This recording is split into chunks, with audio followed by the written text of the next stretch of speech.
Welcome to the first ever episode of MX Matters, where we discuss all things related to media experience and the trends that are shaping our visual economy. My name is Sam Brace, and I am the Director of Customer Education for Cloudinary, and I am so happy to be bringing you this episode and this program because we're going to be talking over the course of this multi-part episode with some of Cloudinary's talented product managers about some of the things that they released in 2020 that we consider to be milestones and ultimately are helping to address and shape some of those trends that are happening with media delivery, optimization, and all things related to the media experience. In this particular episode, we are going to be focusing on the AI-driven innovations when it comes to video delivery. And you're going to be meeting with Yaron, one of our product managers. In this episode, we're going to be focusing on three main milestone releases and updates that we have to our preview generation features, also known as ePreview. We're going to be focusing on a way to automatically retain certain elements in the crop when it comes to video through our G Auto transformation.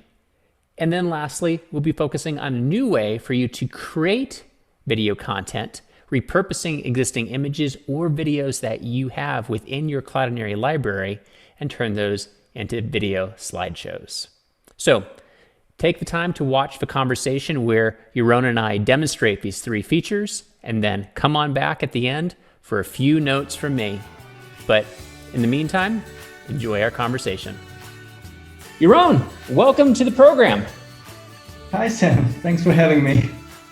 It is so good to have you here because what we're ultimately going to be talking about together, I think, is one of the more interesting parts of what Cloudinary does, because this is dealing with something that, in a medium sense, is so important for e-commerce, for really anybody that's trying to show their products, trying to show details about things that they're doing, and that's video. And you're behind a lot of that. So let the audience know a little bit more about what you do at Cloudinary and ultimately why we are talking about video here today.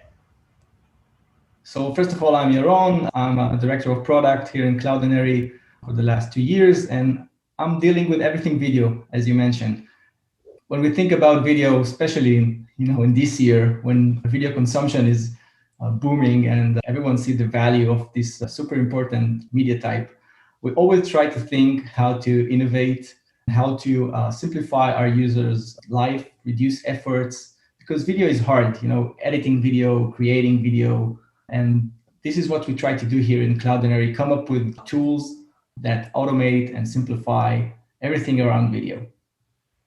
And you're absolutely right about that. Dealing with the actual delivery of video, it can sometimes be a complicated process. So the more that companies like Cloudinary and others are doing things to help streamline and help automate and really just cut down some of those manual steps that used to have to be taken when it comes to doing things with video in terms of the editing, the post-production, ultimately the delivery, I think is a very good thing. I mean, as we've said in many cases when we're doing video production, normally 1 minute of video alone takes 1 hour of post-production. And in this case, I think a lot of the things that you're going to be showing here today, Yaron, ultimately are going to take that hour-long average and cut it down significantly for many of the delivery purposes. So I'm very, very excited for our audience to see what you have to show us today. Exactly. So let's dive in. Yes, please. So we're going to talk about three innovative AI-driven video capabilities. And the first one I want to talk about is called video previews. And you probably know when you go to websites that have a lot of video, like YouTube, and you have all those small posters that you can see all those videos, sometimes when you hover on them, you see it's a moving poster, it's a dynamic poster. And our customers have been asking for that, and we see that when you have a lot of content, something needs to pop out. You need to engage the users. You need to hint in some way of what this video is about and engage them so they will click and actually see the full duration of the video. And video previews features is exactly for that. It's basically an AI model that looks at the video and magically understand the important parts or the highlights of this video. So you can take basically any duration of a video and create a 5 or 10 or 15-second preview, whichever duration that you want. And it's automatically going to choose the best parts of the video. So you create a poster, a dynamic poster, out of those short preview. Which is wonderful because, as you're saying, before someone clicks to watch any video, in some ways they're saying, do I want to invest my time into watching this piece of content? And by giving them a short snippet that's very easy for them to see just by hovering over it or swiping, depending on what the functionality is, then it guarantees that they have a way to understand, okay, this is something that I ultimately want to watch and spend the time to understand everything that's about this video. So I think this is a great way to increase time on site, click-through rates. There's a lot of wonderful opportunities that come from what you're showing here. Exactly. And let's see a short demo, how it really works. Okay. I have this video here. It's about 3 minutes. It's a video from NASA, really interesting one. And it tells a story about preparing a mission to the moon. It gives some background and basically it's a full story. And when you think, I want to shorten it, I want to squeeze it down to a 10-second preview. How can I make it appealing so users will have a clue what it's all about? And you see, this is just a normal MP4 video. I go to this tab. The only parameter I've added is this E_preview effect. And I've asked for a duration of 10 seconds. And when you see here, I got a short video that basically takes the most highlights or the most interesting part based on the AI model and create a very short but very appealing preview that you can put as a smart poster for your video. And what's even nicer about it is that once you have this preview, which basically it's a new video, it's a shorter video of the original, you can tap in other Cloudinary transformations to actually create an animation out of it and use it really as a smart poster. So in this tab, if you can look at the URL, I've just used the preview as I mentioned earlier. I changed the extension to GIF, so I created an animation out of it. It can play on any email or as a poster on your video player. I did some other transformations like creating round corners for it and overlaying a play button to engage users to actually click on it. So you see, it's really easy to create this kind of a preview with just manipulating the URL and tapping other Cloudinary transformations in a chain transformation. So you don't need to do several steps. Everything can happen in one step. And what's so powerful about what I think you're showing here, Yaron, is just the fact that because you can take video, easily turn it into an image as you've gone and shown, but now that video has been condensed, you're showing the most interesting or most important parts of that video, it helps it to make sure that content can ultimately live in lots of different places, because you're not just going to be putting video on your website or your mobile app, things that you ultimately control the code of. You're probably going to be putting video in places like Twitter and Facebook, where you're kind of tied to whatever that ecosystem is. So by guaranteeing that you're creating an auto-playing experience by something like this, it ensures that if for some reason Twitter won't let the video autoplay or show a preview, you're essentially creating that preview with the way this is done and allowing it to work with the frameworks and limitations that those systems or software provide. So I think this is a great way to constantly create really good content and work around all of the various parts of the web that we have today. Exactly. And for advanced user, we added more knobs and things you can tweak in this effect. So you can have control on the number of scenes you want to put into this preview. If you have knowledge about what exactly you want to do there, or you just want to do autopilot for the AI model, just examine this video and come up with anything you want. So with something like this, so we're seeing in this case, I've gone and put in ePreview, I've set the duration just like you have. Let's say I'm working on a video on my end. Is that as simple as it gets? Is there anything that the audience member needs to take into consideration when they're using this transformation? Yes, thanks for asking. Since it's an AI model that basically needs to analyze every frame of the video, understand what scenes are more important and basically provide a score for each frame, this is something that cannot be done on the fly. So if you want to create those kind of previews, you will need to pre-create them offline in a Cloudinary language. It's called eager. So you need to eagerly create those e-preview transformation offline, and then you get a webhook which says, hey, it's ready, and then you can actually deliver it. In general, I'm a big fan of eager transformations because in many cases, you know what the output of your images or your videos needs to be in terms of widths and heights and formats. So if you have those all created during the initial upload process, it actually makes your life a lot easier because now you can just take those derived versions, those URLs, and place them where we need to go. And I think the same could be said for ePreview, because in most cases, you know what the duration you need for that clip to be. So if we were to say ePreview duration 10, because we knew that we always need to be 10-second clips of the most interesting aspects. And just as you've gone and shown here, making sure that we have a certain width declared, so that way the video is ultimately sized down to what you want for that output. As long as you're doing that during the upload process eagerly, rather than doing it on the fly after it has been uploaded, it's going to be a best practice for many purposes, but especially for this particular transformation, if I understand you correctly. Exactly. And we have customers using this in very different ways or forms. Some really tap it into a workflow when they upload, and then eagerly the preview is being created to exactly like the example you shared. They know they want a 10-second preview. Some other customers, they create several preview versions, like a 3-second preview, a 6-second, and a 15-second, and then they look at it and they choose what looks best for them. So the fact that we can create one or more or even more renditions of different types of preview helps to get the perfect result. This is wonderful.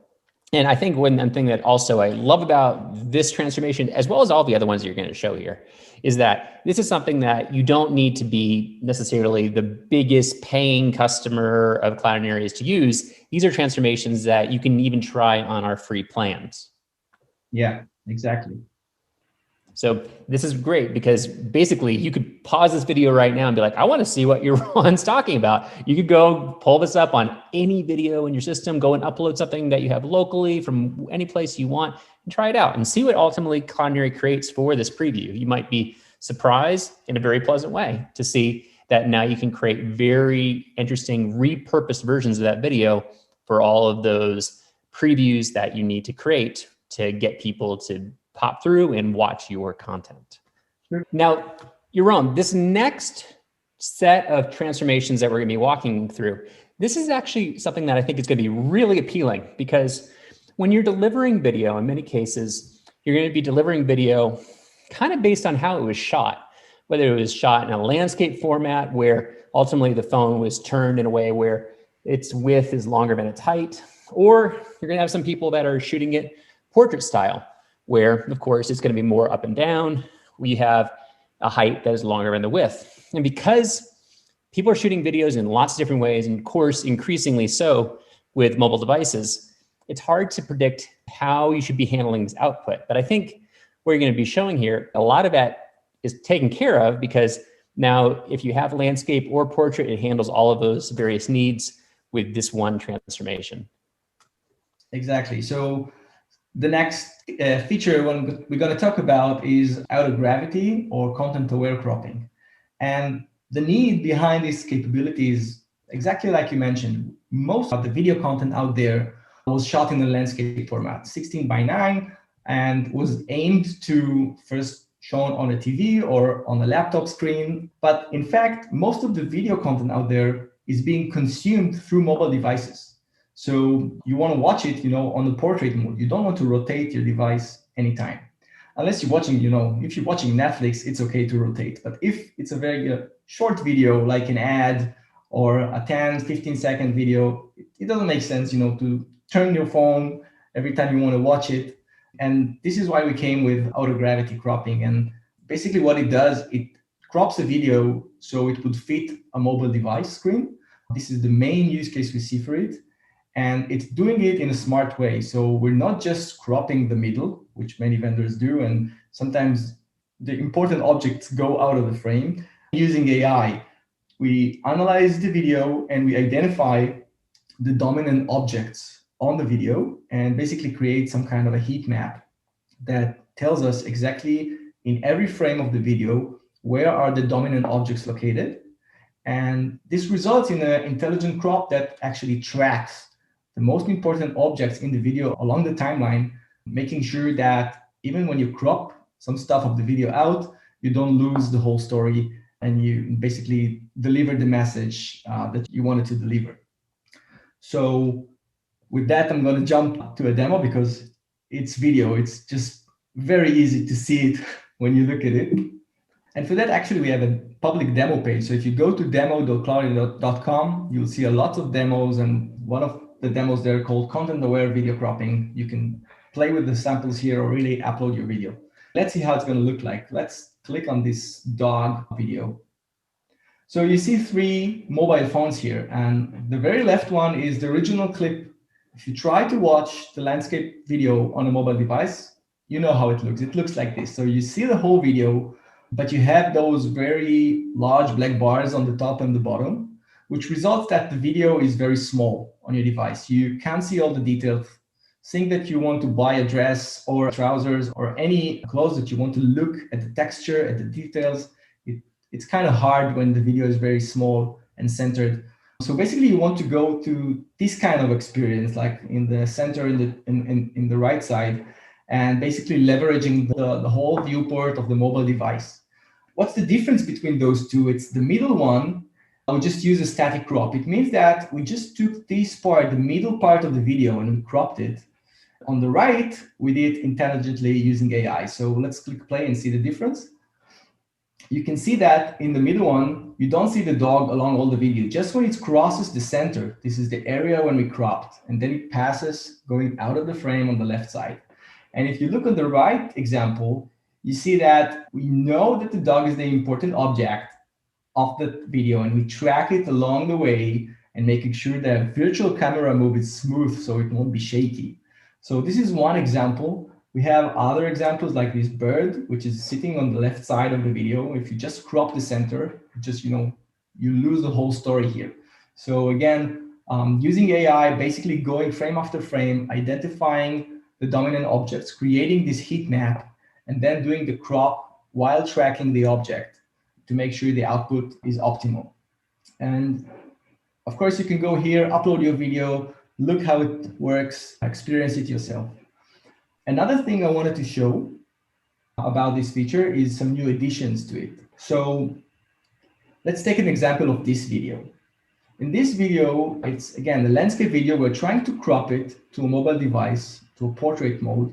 And when you see here that in some cases, there are more than one dominant object in that video. In this scene, you have those 2 ladies here, and you see that the crop does not accommodate both of them. So if you try to look how it's going to look like on a mobile device, it's going to look like this. And sometimes, they're going to focus just on one person and the other one is left aside. So as a user, as a viewer, I don't really understand what's happening. To solve such cases, we came up with a new option for content-aware video cropping, which is called field pad mode. So if you go to field pad mode, it means that we allow the AI algorithm to understand that if the heat map is bigger than the actual crop size, we allow some black bars here. So it's just better to have some black bars here, but still accommodate those 2 faces inside and have a better video, a better output, so viewers can understand the story, understand the message, and important stuff will not skip and be out of the frame. And this is impressive because like with the examples you were showing earlier, if there were multiple dogs or there were multiple birds, it would have been very hard to say, well, which bird should we focus on? Which dog we should focus on? But now, because of the heat mapping, you can see that there's 2 dominant subjects.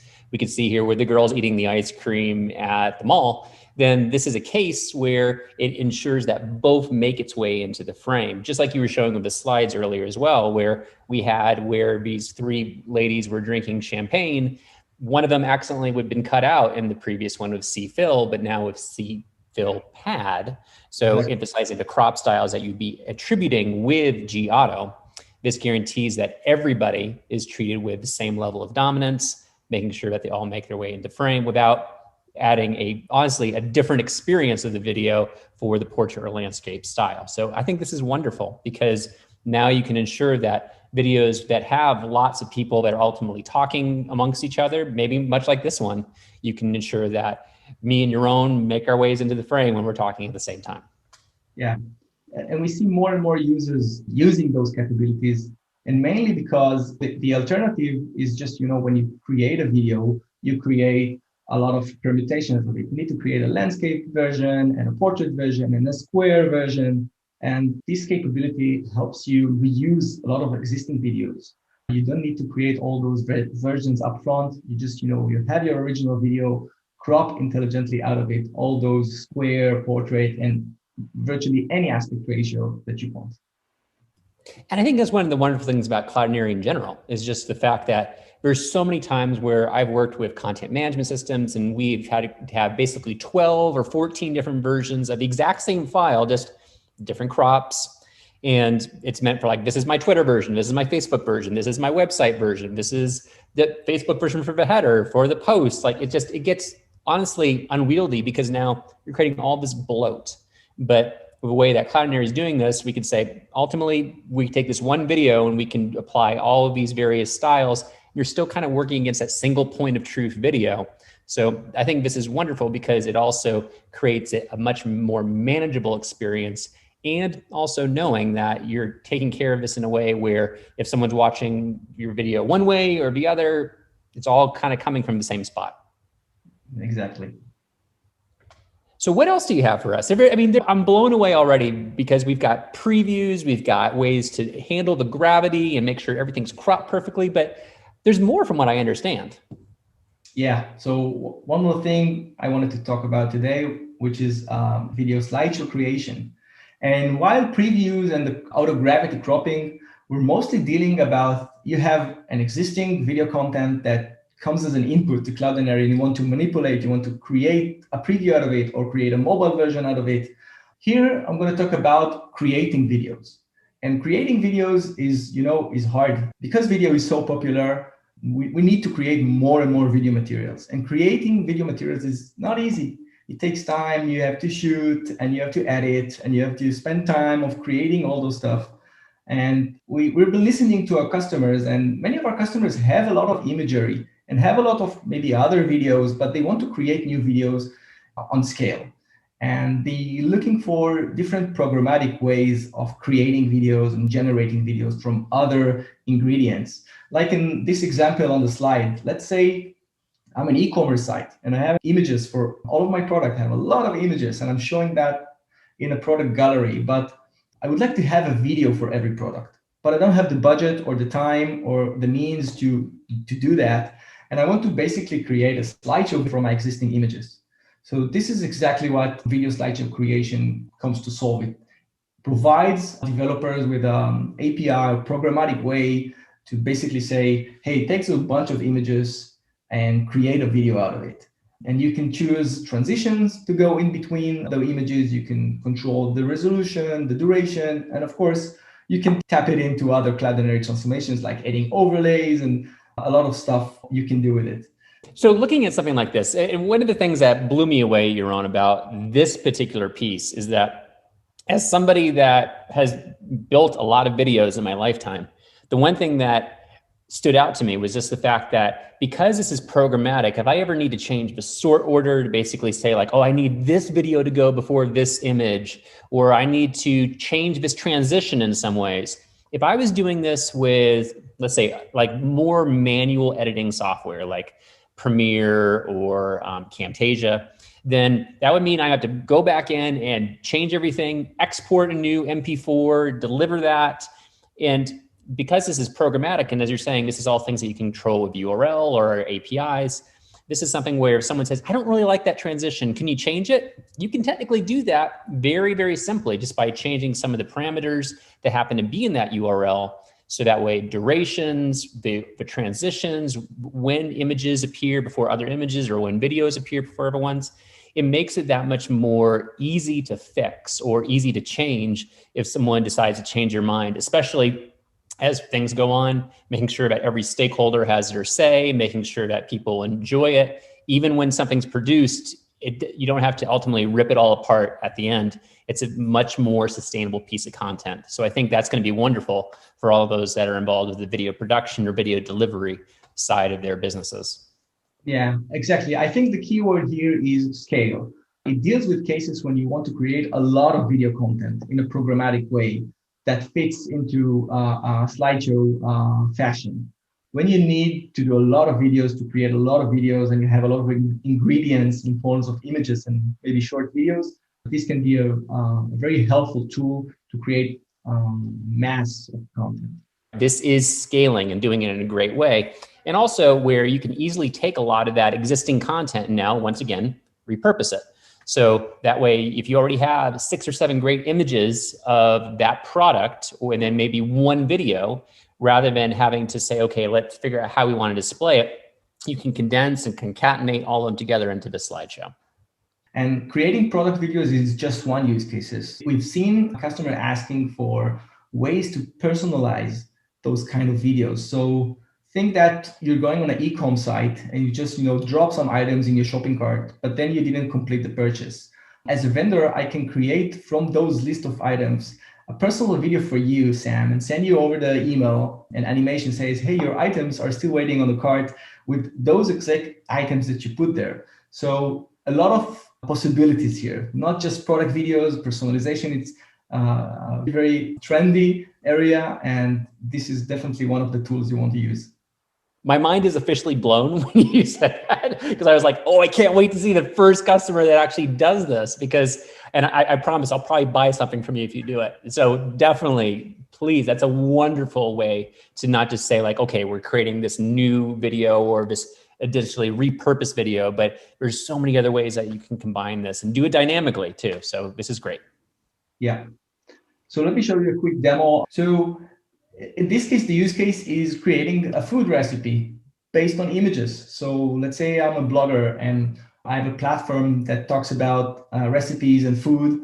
And not all my users are able to create a very good-looking video of how they create the recipe, but a lot of images can be taken on the steps. So in this example, we've created steps of the video, step 1 with some transitions, step 2, so users can see a short and appealing and engaging video that shows them all the steps of the recipe, and it's all being done programmatically.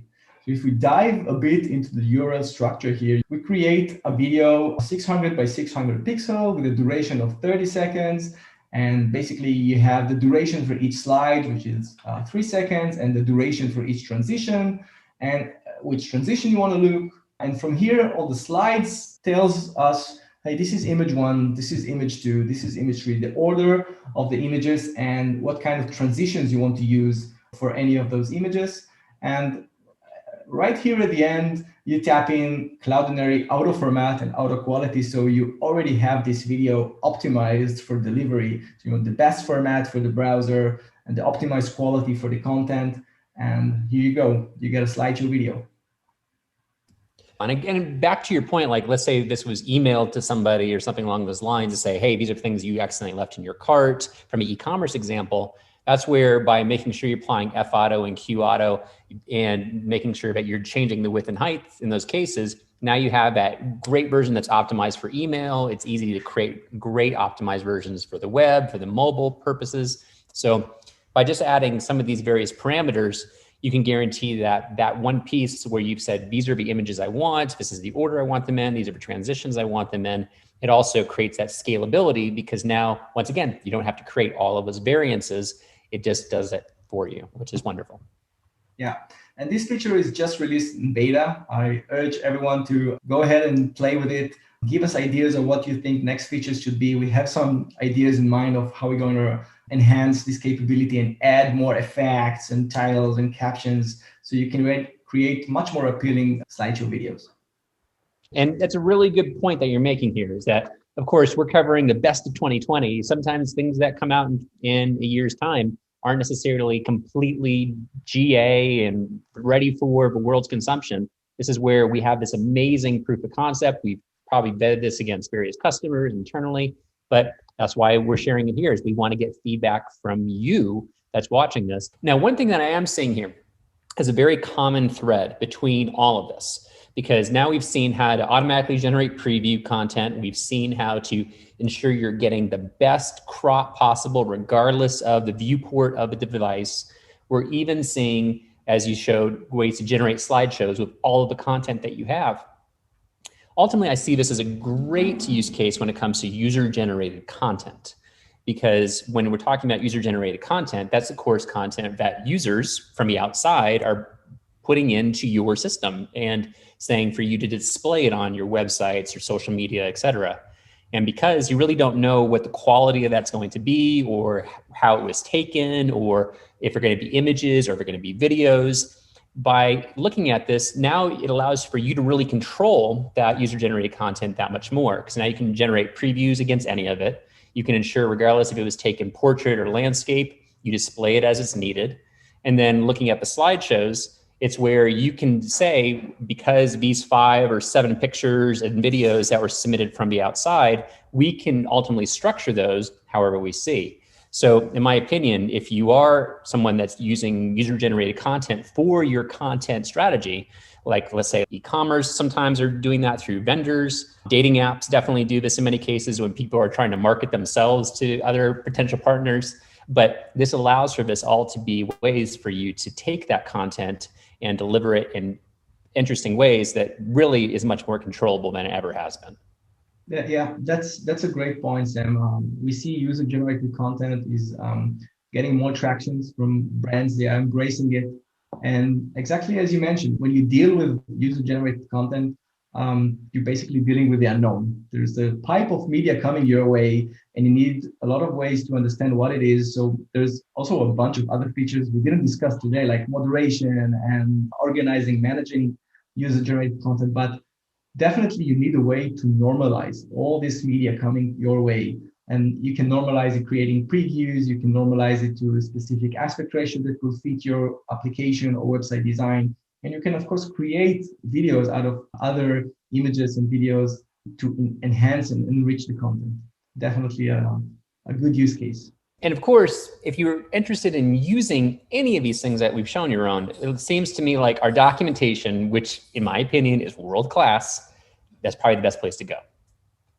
Yeah, definitely. So we have the links here, and go to the documentation site. We have everything. We have examples there, code samples you can try. Go to a demos page where you can try some of this without writing any line of code. Just upload your videos, try those, see how it works for your content, and let us know how it goes for you. We're keen to get any feedback, just make it better and more usable.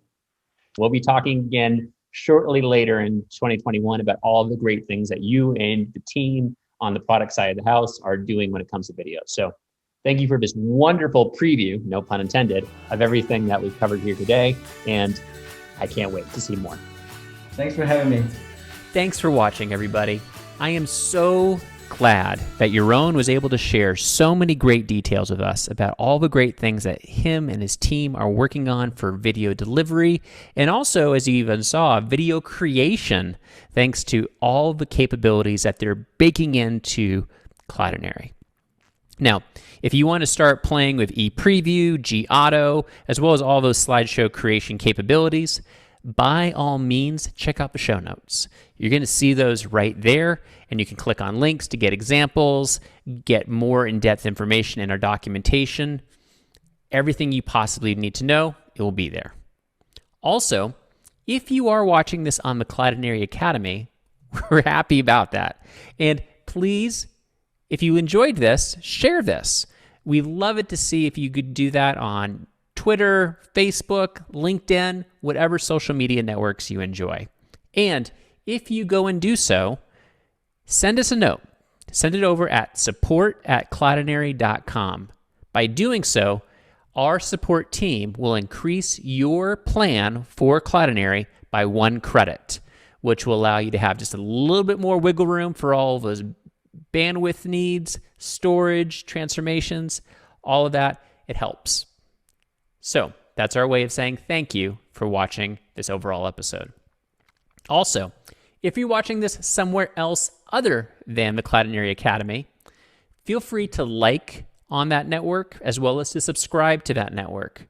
We always appreciate seeing people engaging with our content, and it always gives you a chance to be notified when we are putting out fresh new episodes like these, as well as fresh new content coming from Cloudinary. And of course, thank you. Thank you for watching and participating with this content. It means so much to me, as well as to all the other people that are helping produce this content here at Cloudinary. We hope to see you for the next episode.